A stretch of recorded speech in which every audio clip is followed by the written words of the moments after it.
बिस्मिल्लाहिर्रहमानिर्रहीम। अस्सलाम वालेकुम। क्या हाल है आप लोगों की? उम्मीद करता हूँ आप लोग ठीक होंगे। आपकी पढ़ाई का, आपके एग्जाम की तैयारियों का सिलसिला ठीक चल रहा होगा।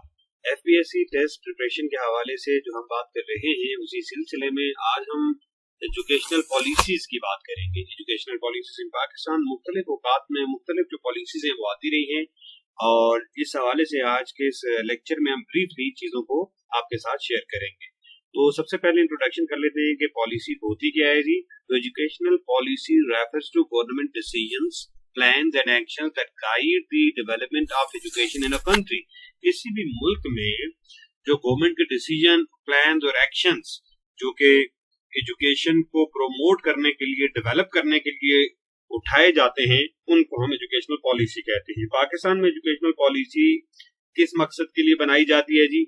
लिटरेसी को प्रमोट करने के लिए, क्वालिटी ऑफ एजुकेशन इंप्रूव करने के लिए, इक्वल एक्सेस को इंश्योर करने के लिए, और एजुकेशन को नेशनल नीड के साथ अलाइन करने के लिए। These are the aims of educational policies. अगर आ जाए हमारे पास MCQ what are the aims of educational policy, तो ये आ सकता है जी, promote literacy, improve quality of education, ensure equal access, और एजुकेशन को नेशनल नीड के साथ अलाइन करने के लिए। ऑब्जेक्टिव्स की बात करते हैं जी। ऑब्जेक्टिव्स क्या हैं हमारी एजुकेशनल पॉलिसी के? तो एजुकेशनल पॉलिसी के ये हैं कि यूनिवर्सल प्राइमरी एजुकेशन, यानी कि तमाम जितने भी हमारे बच्चे हैं उनको प्राइमरी एजुकेशन जो है वो फराहम करना, क्वालिटी जो है हमारी एजुकेशन की उसको इम्प्रूव करना, तमाम जो है वो इलाकों को, तमाम बच्चों को, बच्चियों को इक्वल, एक जैसी, बराबर की अपॉर्चुनिटीज, बराबर के मौके फराहम करना। Teacher training and development, promotion of science and technology, national integration and ideology. These are the objectives of educational policies. जितनी भी educational policies बनाई जाती हैं, तो उनमें इन्हीं मकासद को, इन्हीं objectives को मद्देनजर रखते हुए जो है वो बनाया जाता है, ताकि हम जो है वो यूनिवर्सल प्राइमरी एजुकेशन अचीव करें, क्वालिटी ऑफ एजुकेशन को इम्प्रूव करें, इक्वल अपॉर्चुनिटीज प्रोवाइड करें, टीचर ट्रेनिंग और डेवलपमेंट पर काम किया जाए, साइंस और टेक्नोलॉजी को प्रमोट किया जाए, और नेशनल इंटीग्रेशन और आइडियोलॉजी को प्रमोट किया जाए। तो these are the objectives of educational policies. हम हिस्टोरिकल जो है वो ओवरव्यू कर देख लेते हैं जी, जो हमारी एजुकेशनल पॉलिसीज है उनकी। तो अर्ली फेज था जब पाकिस्तान बना, उससे लेके 1970 तक की बात करते हैं, 1947 से 1970 तक का, इसकी बात कर लेते हैं जी। और इसमें क्या है, पाकिस्तान एजुकेशनल कॉन्फ्रेंस हुई है 1947 में। ये पहला स्टेप था इंडिपेंडेंट आजादी के बाद एजुकेशन के हवाले से। इसमें इस्लामिक वैल्यूज पर जो है जोर दिया गया और यूनिवर्सल एजुकेशन पर फोकस किया गया। फिर उसके बाद जो कमीशन था नेशनल एजुकेशन का 1959 में, ये जो है वो, अच्छा, ये कॉन्फ्रेंस कराची में हुई थी, ठीक है ना, कॉन्फ्रेंस कराची में हुई थी, और इसमें इन चीजों पर जोर दिया गया। फिर कमीशन ऑन नेशनल एजुकेशन बनाया गया, और इसमें स्ट्रक्चर्ड एजुकेशन सिस्टम को प्रपोज किया गया, टेक्निकल एजुकेशन पर फोकस किया गया, और इसमें प्लानिंग और रिफॉर्म्स को इंट्रोड्यूस किया गया। फिर नेशनल एजुकेशन पॉलिसी हमारी 1972 में, ये जुल्फिकार अली भुट्टो के दौरे हुकूमत में ये इंट्रोड्यूस की गई। इसमें जो एजुकेशनल इंस्टीट्यूशन थे उनको नेशनलाइज किया गया, और फ्री एजुकेशन को जो है वो इंट्रोड्यूस किया गया कि 10वीं तक, मैट्रिक तक तालीम जो है वो फ्री तालीम फराहम की जाएगी, और क्वालिटी पर भी जो है जोर दिया गया। इसका क्रिटिसिज्म ये था कि जब एजुकेशन को स्टेट कंट्रोल में लिया गया, तो उससे क्वालिटी जो है वो काफी ज्यादा डिक्लाइन हुई, इससे काफी सारे प्रॉब्लम हुए। तो इसमें तो चले अगर हम डिस्कस करें तो ओवरऑल बहुत सारे प्रॉब्लम हुए जो नेशनलाइजेशन के, तो उसमें एक ये भी था कि क्वालिटी जो है वो डिक्लाइन का शिकार हुई। फिर उसके बाद नेशनल एजुकेशन पॉलिसी हमारे पास 1979, ये ज़ियाउल हक के दौर हुकूमत में ज़ियाउल हक ने जो है वो इसको इंट्रोड्यूस किया था, और इसमें इस्लामाइजेशन ऑफ एजुकेशन पर फोकस किया गया, और इसमें करिकुलम जो है उसके मुताबिक रिवाइज किया गया, और इसमें जो मदरसा थे या मदारिस थे उनको एक्सपेंड किया गया। फिर नेशनल एजुकेशन पॉलिसी जो थी वो 1992 थी। पहले वाली 72 में जो है 20 साल पहले क्या किया गया था, नेशनलाइज, और यहाँ पे प्राइवेटाइजेशन पर फोकस किया गया, क्वालिटी और एक्सेस को इम्प्रूव किया गया, और प्राइवेट सेक्टर को इनकरेज किया गया कि वो भी एजुकेशनल सेक्टर में आगे आए और जो है वो अपनी खिदमत सर अंजाम दे। फिर नेशनल एजुकेशन पॉलिसी हमारे पास जो 1998 टू 2010, तो ये लॉन्ग टर्म पॉलिसी थी, और इसमें यूनिवर्सल प्राइमरी एजुकेशन को टारगेट रखा गया, टीचर ट्रेनिंग पर जोर दिया गया, और करिकुलम रिफॉर्म्स पे बात की गई। नेशनल एजुकेशन पॉलिसी 2009 जो है ये गवर्नमेंट ऑफ पाकिस्तान ने जो इंट्रोड्यूस की, और इसका जो फोकस था वो एक्सेस, क्वालिटी और गवर्नेंस पे था। की फीचर्स क्या थे इसके जी? फ्री एंड कंपल्सरी एजुकेशन, 5 साल से लेके 16 साल के बच्चों के लिए जो है वो लाजमी जो है वो तालीम जो है वो इसका की फीचर था, उनको मदद फराहम की जाएगी।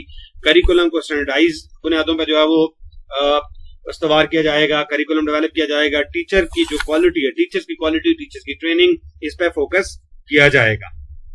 सिंगल नेशनल करिकुलम 2020 में जो है वो इंट्रोड्यूस किया गया गवर्नमेंट ऑफ पाकिस्तान की तरफ से, और इसका एम क्या था जी? Uniform curriculum across the country, पूरे मुल्क में यकसा निसाब तालीम कि निसाब जो है वो एक जैसा होना चाहिए पूरे मुल्क में। मुख्तलिफ जो इदारे हैं, चाहे प्राइवेट सेक्टर है चाहे गवर्नमेंट सेक्टर है, तो सब में क्या होगा जी?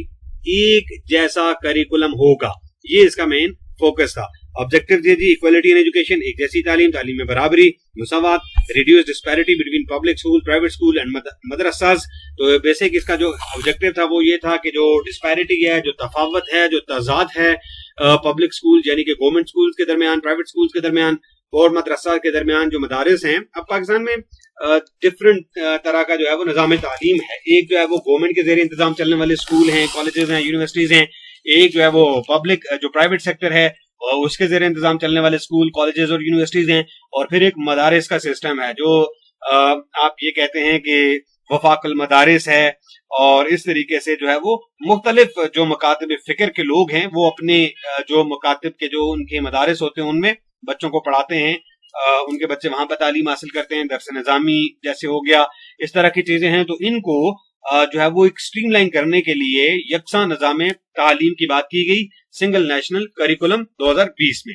और इसमें कॉन्स्टिट्यूशनल अगर प्रोविजन की बात करें तो पाकिस्तान के जो आइन है उसका आर्टिकल 25A ये कहता है कि फ्री और कंपल्सरी एजुकेशन जो है वो तमाम बच्चों को जिनकी उम्र 5 से 16 साल के दरमियान है उनको देना ये हुकूमत की जिम्मेदारी है, गवर्नमेंट की जिम्मेदारी है। उनको फ्री एजुकेशन फराहम की जाएगी।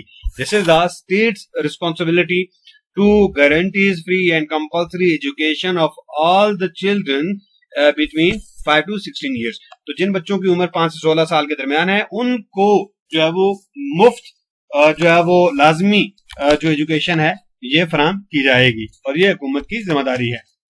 एजुकेशनल इश्यूज क्या हैं पाकिस्तान के अंदर?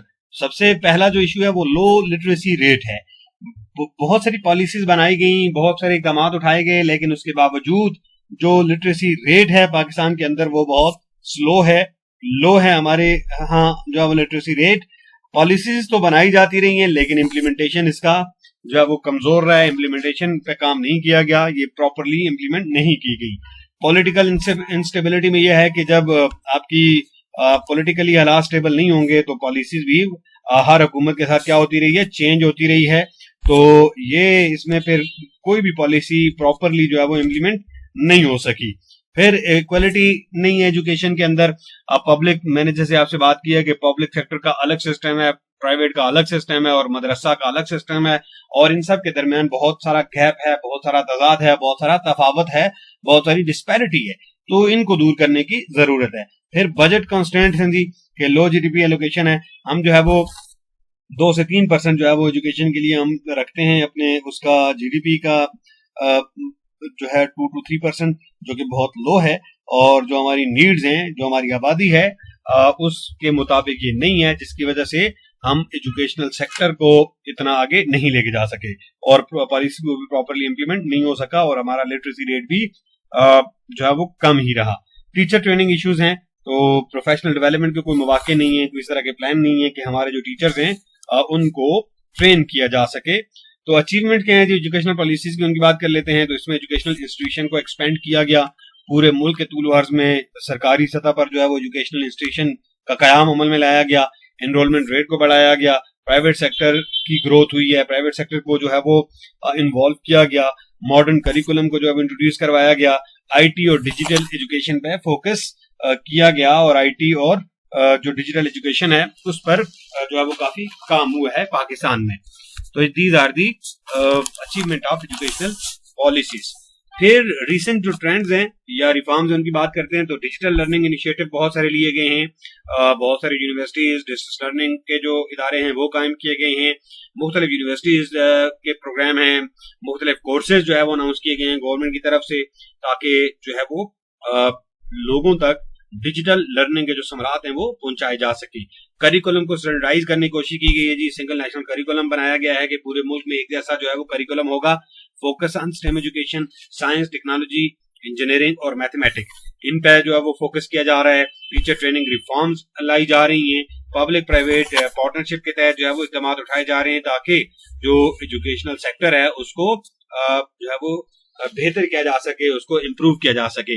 Role of educational policies in national development, इनकी बात करते हैं तो एजुकेशनल पॉलिसी जो है वो कंट्रीब्यूट करती है इकोनॉमिक ग्रोथ के अंदर, साइंटिफिक डेवलपमेंट के अंदर, सोशल हार्मोनी के अंदर, पॉलिटिकल स्टेबिलिटी के अंदर। अगर एजुकेशन रेट, लिटरेसी रेट ज्यादा होगा, हमारे जो बच्चे होंगे वो अच्छा पढ़े हुए होंगे तो उनको जो है वो अच्छी जिंदगी गुजारने के मौके मिलेंगे, मुल्क जो है वो माशी तौर पर आगे जाएगा, साइंटिफिक जो डेवलपमेंट होगी, एक रवादारी का माहौल पैदा होगा और मुल्क में पॉलिटिकल स्टेबिलिटी आएगी।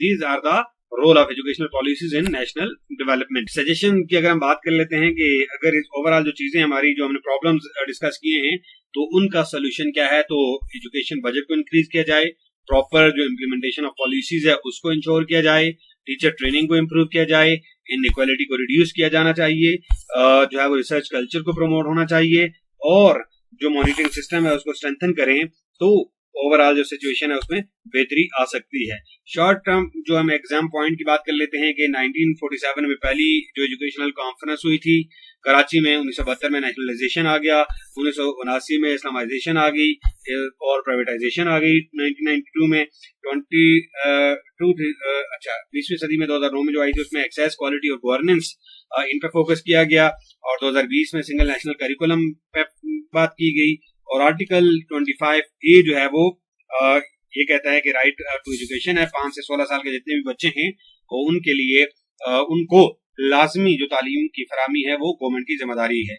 एट द एंड हम कंक्लूड कर लेते हैं कि एजुकेशनल पॉलिसी जो है पाकिस्तान के अंदर वो टाइम के साथ साथ इवॉल्व हुई हैं और चेंजिंग जो पॉलिटिकल, सोशल और इकोनॉमिक प्रायोरिटीज हैं उसको रिफ्लेक्ट कर रही हैं और सिग्निफिकेंट प्रोग्रेस जो है वो अगरचे हुई है अभी तक, लेकिन फिर भी जो इफेक्टिव इम्प्लीमेंटेशन और कंसिस्टेंसी है ये अभी तक एक बड़ा चैलेंज है एजुकेशनल गोल्स को अचीव करने के हवाले से।